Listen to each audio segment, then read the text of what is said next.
ಪ್ರೇತ ಬಿಡಿಸುವವರನ್ನ ಕರ್ಕೊಂಡು ಬರಬೇಕು. সিনেমার নাম শু ফ্রম শো। কন্নড় ভাষায় নির্মিত সিনেমাটির মুক্তি পেয়েছে গত 25শে জুলাই।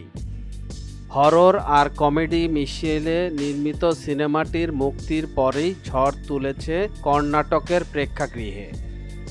ধীরে ধীরে ভারতের অন্যান্য রাজ্যেও ছড়িয়ে পড়েছে শু ফ্রম শো। মাত্র 4 কোটি রুপি বাজেটের তৈরি সিনেমাটি 12 দিনে আয় করেছে 50 কোটির বেশি। অর্জন করেছে এবছরের সবচেয়ে ব্যবসা সফল ভারতীয় সিনেমার খেতাব।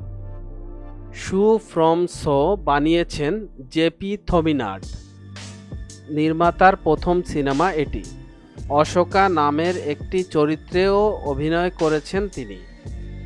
মারলুর নামে উপকূলীয় এক গ্রামের গল্প শু ফ্রম শো।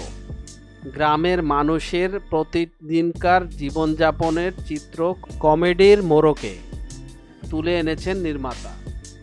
একদিন গুজব ছড়ায় অশোককে ভূতে ধরেছে।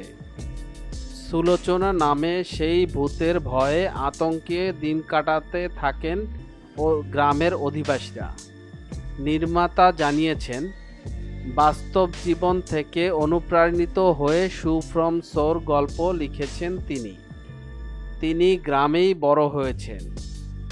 গ্রামের মানুষদের সেই সাধারণ জীবনযাপনের গল্প তুলে এনেছেন নিজের প্রথম সিনেমায়। এর চিত্রনাট্য লিখতে অনেকটা সময় ব্যয় করেছেন। যখনই নতুন আইডিয়ার এসেছে সংশোধন করেছেন। এভাবে মোট 26 বার চিত্রনাট্য লেখার পর শুটিং করেছেন নির্মাতা। শু ফ্রম শো মুক্তি দেওয়া হয়েছিল তেমন কোনো প্রচার ছাড়াই। তবে গল্প আর অভিনয়ের জোরে মুখে মুখে ছড়িয়ে গেছেন সিনেমাটির নাম।